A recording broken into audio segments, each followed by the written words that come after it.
ODI বিশ্বকাপে হতাশাজনক পারফরম্যান্সের কারণ নিয়ে এবার মুখ খুললেন বাংলাদেশের সিনিয়র তারকা অলরাউন্ডার সাকিব আল হাসান।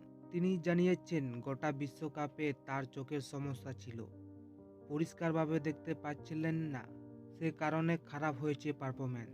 সাকিবের কথায় মানসিক চাপের কারণে তার বাঁ চোখের এক পাশের দৃষ্টি ঝাপসা হয়ে গিয়েছিল।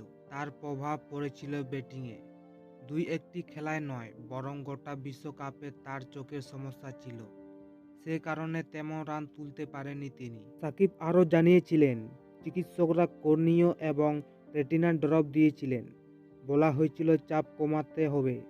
তবে তিনি এও জানিয়েছেন, ঠিক চাপের কারণে এটা হয়েছিল কিনা তা তিনি জানেন না। এ বিষয়ে কোনো অজুহাত তিনি দিতে চান না।